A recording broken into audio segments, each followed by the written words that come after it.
ওসমান হাদিকে একটু আগে আমি রিপোর্টে দেখলাম যে এখানে খুবই গুরুত্বপূর্ণ তার জন্য সেটা হলো ইনফেকশন কন্ট্রোল।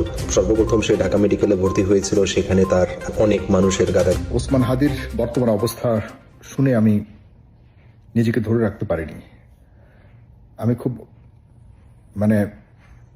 নিজেকে সংবরণ করতে পারিনি। আসসালামু আলাইকুম ভিউয়ার্স, দেশ ও দেশের বাহির থেকে যারা আমার ভিডিওটি প্লে করেছেন জানাচ্ছি আন্তরিক শুভেচ্ছা অভিনন্দন। আশা করি সবাই ভালো আছেন, সুস্থ আছেন, আলহামদুলিল্লাহ। তো ভিউয়ার্স, জুলাই যোদ্ধা ওসমান হাদিকে হত্যার উদ্দেশ্যে গুলি ছোড়া সেই ব্যক্তিকে ভারত ব্যাপকভাবে আশ্রয় প্রদান করেছেন। এদিকে তার পরিবারকে বাংলাদেশের আইন অনুযায়ী গ্রেফতার করা হলেও বের হয়ে আসছে ভয়াবহ কিছু তথ্য।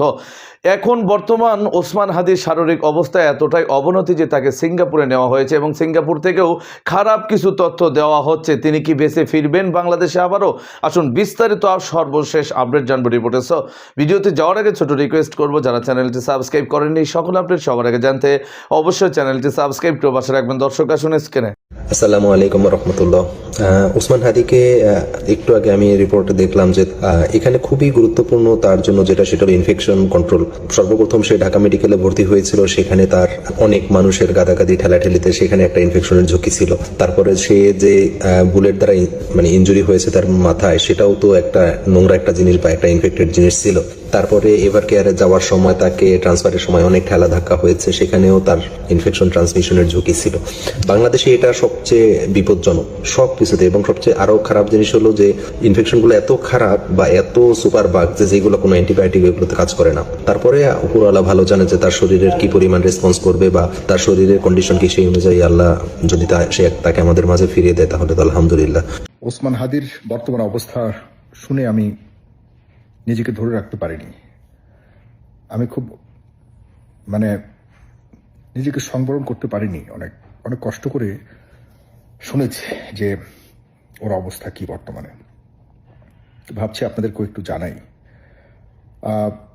ডাক্তাররা খুব বেশি খোলামেলা করে এই বিষয়গুলি বলে না, কিন্তু যা তার সাথে হচ্ছে এই মুহূর্তে, তার যে চিকিৎসা চলছে সেই চিকিৎসা এবং তার যে বর্তমান পরিস্থিতি, এইসব আমাকে যে ডাক্তার বিষয়গুলি জানে তার কাছ থেকে শুনলাম। এবং আমি চিকিৎসকের সাহসিকতা, চিকিৎসকের যে অসহায়ত্ব, চিকিৎসকের চিকিৎসা, এসব জেনেও আজকে যখন জানলাম, আমি চিকিৎসকদের প্রতি আমার অনেক অনেক শ্রদ্ধা বেড়ে গেছে যে তারা কিভাবে পারে একটা মানুষের এরকম পরিস্থিতিতে একটা মানুষকে বাঁচিয়ে তুলবার জন্য যুদ্ধ করতে। আপনাকে জানেন, হাদির বর্তমানে যে অবস্থা, মাত্র 5% সম্ভাবনা আছে ফিরে আসার।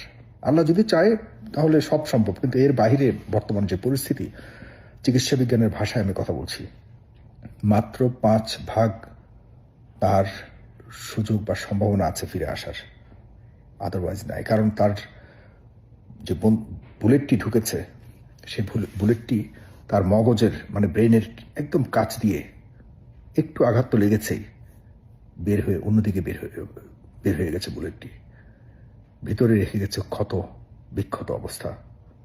বর্তমানে হাদির মাথার খুলি কেটে পাশে রাখা হয়েছে, প্রিজার্ভ করে রাখা হয়েছে বৈজ্ঞানিক উপায়ে। আর তাকে পর্যবেক্ষণ রাখা হয়েছে যে তার ব্রেইনটা যদি ফুলে ফেঁপে রক্তক্ষরণ হয় তাহলে উচ্চ রক্তক্ষরণে তার মৃত্যু হতে পারে, যে কারণে সেটাকে মনিটরিংয়ে রাখা হয়েছে। এরপর যখন এটা একটু স্বাভাবিক হবে তখন হয়তো মাথার খুলিটাকে আবার লাগাবে। চিন্তা করতে পারছেন যে কি ধরনের ভয়ঙ্কর একটা পরিস্থিতির দিকে যাচ্ছে এবং কি কষ্টের মধ্যে তার অবস্থা বর্তমানে রয়েছে। আমি এগুলো শুনে আমি জিজ্ঞাসা করলাম যে কিভাবে সম্ভব একজন ডাক্তার এভাবে কেটে একটা মানুষকে আবারও ঠিকঠাক করছে, তাদের কি ভয় লাগে না, কষ্ট লাগে না? তখন বলল যে সেখানে তো একজন মানুষের জীবনকে বাঁচাচ্ছে ডাক্তার, এবং ডাক্তার পুরো দেহটাকে ঢেকে রাখে। ডাক্তার যেখানে তার কাজটা চলে ঠিক সেখানটাকেই তারা দেখে, মানুষ হিসেবে দেখে না। তারা জানে যে এখানে কাজ করতে হবে, তাকে বাঁচিয়ে তুলতে হবে একটা মানুষকে।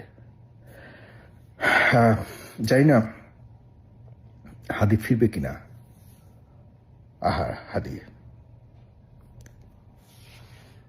আমার সাথে দেখা হয়েছে সরাসরি হাদির।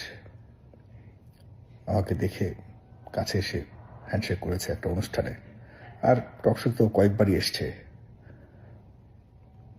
যাক, আমরা যারা আসলে যে মানুষগুলো এই দেশের গণতন্ত্রের জন্য 24-এর আন্দোলনে সম্পৃক্ত ছিল, তাদের জীবন নিরাপত্তা নিয়ে যথেষ্ট শঙ্কা আছে, অনেক শঙ্কা আছে। আর এর জন্য এই সরকার, বর্তমান সরকারের দুর্বলতাই একমাত্র দায়ী, আর কিছুই না। এই সরকার কিচ্ছু করতে পারেনি, বিশ্বাস করুন, এই সরকার কিচ্ছু করতে পারেনি।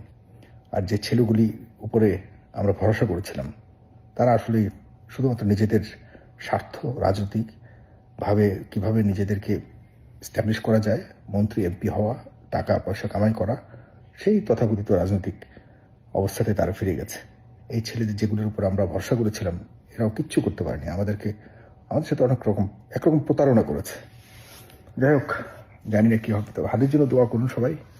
জানি না হাদির অবস্থা কি হবে, তবে ভালো নেই হাদি জানি না ফিরবে কিনা, বাকিটুকু আল্লাহর রহমত। দর্শক, স্ক্রিনে আমরা সে সম্পর্কে বিস্তারিত জানলাম। এই বিষয়ে আপনাদের মতামত কমেন্টে জানাবেন, কেউ ভিডিওটি স্কিপ করবেন না। ওসমান হাদির বিষয়টিকে কেন্দ্র করে আলোচনা ও সমালোচনা একের পর এক বেরিয়ে আসছে, থলের বিড়াল ফেসে যাচ্ছে অনেক নেতা কর্মীরাই। আসুন এই সম্পর্কে আরো বিস্তারিত আপডেট জানবো রিপোর্টে। ওসমান হাদি। তো ওসমান হাদি গুলিবিদ্ধ হওয়ার পরেই সর্বপ্রথম যার নাম আসছিল তিনি হচ্ছেন যে মির্জা আব্বাস। তার আসন থেকে কিন্তু ওসমান হাদি নির্বাচন করছিলেন, কিন্তু মির্জা আব্বাসের নামে এখন পর্যন্ত তেমন কোনো এভিডেন্স অথবা এই ঘটনার সাথে সংশ্লিষ্টতা এটা কিন্তু পাওয়া যায়নি। তো এই ঘটনার পর বিভিন্ন সিসিটিভি ফুটেজ এবং তথ্য উপাত্ত, গোয়েন্দা তথ্য সবকিছু যাচাই বাছাই করার পর সন্দেহভাজন হিসাবে আপনার আসামি হিসেবে যাকে শনাক্ত করা হয়েছে ফয়সাল করিম মাসুদ ওরফে দাউদ খান। কে দাউদ খান, তার ব্যাকগ্রাউন্ড কি, কোন দল সে করত? তবে এই ঘটনায় যতটুকু তথ্য উপাত্ত সামনে আসছে, সবচেয়ে আশ্চর্যজনক বিষয় হচ্ছে এই ফয়সাল করিম ভুইয়া বা মাসুদ, সে আসলে ওসমান হাদির যে নির্বাচনী প্রচারণা, সেই প্রচারণার মধ্যে সে ছিল। দ্যাট মিনস এটা একটা সিক্রেট মিশন ছিল, সুযোগ বুঝে তাকে শেষ করে দিতে হবে। গেল কয়েকদিন আগে হাদি তার ফেসবুকে কিন্তু একটা স্ট্যাটাস দিয়েছিল যে তার কাছে নামে বেনামে বিভিন্নভাবে আওয়ামী লীগ বা ছাত্রলীগ, যুবলীগের অনেক ফোন আসছে, এর বাহিরে আননোন কিছু ক্যারেক্টারও ফোন আসছে। কিন্তু কেন এই ফয়সাল করিম মাসুদকে শনাক্ত করা হলো? আপনার আসুন দেখি তার আসল পরিচয়। ফয়সাল করিম নামের এই ব্যক্তি কার্যক্রম নিষিদ্ধ ছাত্রলীগের রাজনীতির সঙ্গে সম্পৃক্ত ছিলেন। তথ্যপাত্র বলছে 2019 সালের 11 মে কেন্দ্রীয় ছাত্রলীগের পূর্ণাঙ্গ কমিটিতে তিনি সদস্য হয়েছিলেন। পেশাদারদের যোগাযোগ মাধ্যম লিঙ্কউইনে ফয়সাল করিমের নামে একটা প্রোফাইলও আছে। এই অ্যাকাউন্টটি যে ফয়সালেরই তা ঢাকা মহানগর উত্তর ছাত্রলীগের সাবেক এক নেতা নিশ্চিত করেছেন। লিঙ্কডইনে আপনার ফয়সাল নিজেকে Apple soft IT, YCU technology এবং অ্যানালিস্ট ওয়ার্ক নামক 3টি প্রতিষ্ঠানের মালিক হিসেবে উল্লেখ করেছেন। 2018 সালের জাতীয় সংসদ নির্বাচনে আসন ভিত্তিক নির্বাচন পরিচালনা এবং সমন্বয় কমিটি করেছিল কেন্দ্রীয় ছাত্রলীগ। ঢাকা 12 আসনে আওয়ামী লীগের প্রার্থী ছিলেন সাবেক স্বরাষ্ট্রমন্ত্রী আসাদুজ্জামান খান। এই আসনের সমন্বয় কমিটির অন্যতম সদস্য ছিল এই ফয়সাল করিম। জুলাই গণঅভ্যুত্থানের পর গত বছরের 28 অক্টোবর ঢাকার আদাবরের বাইতুল আমান হাউজিং সোসাইটি এলাকায় ব্রিটিশ কলাম্বিয়া স্কুলের 4র্থ তলায় অফিসে অস্ত্রের মুখে 17 লক্ষ টাকা লুটের ঘটনা ঘটেছিল। ওই মামলার প্রধান আসামি ছিলেন ফয়সাল। পরে তাকে গ্রেফতার করেছিল র্যাব। এই মামলায় গত 16 ফেব্রুয়ারি হাইকোর্ট থেকে জামিনে বের হয়েছিল ফয়সাল করিম। জামিনে থাকা অবস্থায় তার বিরুদ্ধে ওসমান হাদিকে গুলি করার অভিযোগ এসেছে। এটা এখন পর্যন্ত অভিযোগ। আচ্ছা, তো বলা হচ্ছে যে লুটের ঘটনায় 2টি অস্ত্রসহ গ্রেপ্তার হওয়া আপনার এই ফয়সাল এত অল্প সময়ের মধ্যে কিভাবে জামিন পেয়েছে তা নিয়েও কিন্তু এখন প্রশ্ন উঠেছে। এরই মধ্যে ঢাকা মহানগর পুলিশ এবং এই সন্দেহভাজনের ব্যাপারে তথ্য দিতে সবাইকে অনুরোধ করেছেন। এছাড়া ওসমান হাদিকে গুলি করা ব্যক্তিকে ধরিয়ে দিতে পারলে 50 লক্ষ টাকা পুরস্কারের ঘোষণা দিয়েছেন আমাদের স্বরাষ্ট্র উপদেষ্টা, আমাদের যিনি আছেন জাহাঙ্গীর আলম চৌধুরী। তো 12ই ডিসেম্বর যে ঘটনা ঘটেছে এই ঘটনাটা নিয়ে এখনো মিশ্র প্রতিক্রিয়া আছে। আপনার অনেকেই এক্ষেত্রে মির্জা আব্বাসকে দায়ী করার চেষ্টা করছেন, যদিও আমাদের আজকে দেখলাম রুহুল কবির রিজভী সাহেব তিনি আবার বলছেন যে এই ফয়সাল ডাকসুর ভিপি সাদিক ক্যামের সাথে নাকি এক টেবিলে চাও খাইছে, তাহলে এই দায়ভার কে নিবে? রাজনীতিতেই পাল্টাপাল্টি অবস্থান থাকবে। তবে হাদির উপরে যে ঘটনা ঘটেছে এর মাধ্যমে আওয়ামী লীগ বেসিক্যালি দুইটা বার্তা ক্রিয়েট করার ট্রাই করেছে যে ভবিষ্যতে এই সমন্বয়কদের পরিণতি কি হবে, এমনকি তারা যে প্রতিশোধ নিবে এটা স্পষ্ট।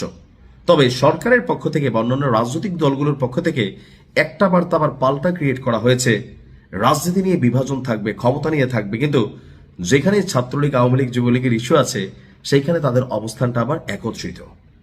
আমরাও চাই হাদিকে গুলি করা ব্যক্তি গ্রেপ্তার হোক, তার সর্বোচ্চ শাস্তি হোক, রাজনীতি থাকবে, কিন্তু প্রতিহিংসা পরায়ণ হয়ে কাউকে হত্যা করা এটা কখনোই কাম্য না। ভালো থাকুন, আসসালামু আলাইকুম। দর্শক, স্ক্রিনে আমরা সে সম্পর্কে বিস্তারিত জানলাম। সো ভিডিও এই পর্যন্ত। ভালো লাগলে লাইক অ্যান্ড কমেন্ট করবেন। দেশের সকল আপডেট সবার আগে জানতে অবশ্যই চ্যানেলটি সাবস্ক্রাইব করে পাশে রাখবেন। দেখা হবে পরবর্তী ভিডিওতে ইনশাআল্লাহ। আসসালামু আলাইকুম ওয়া রাহমাতুল্লাহ।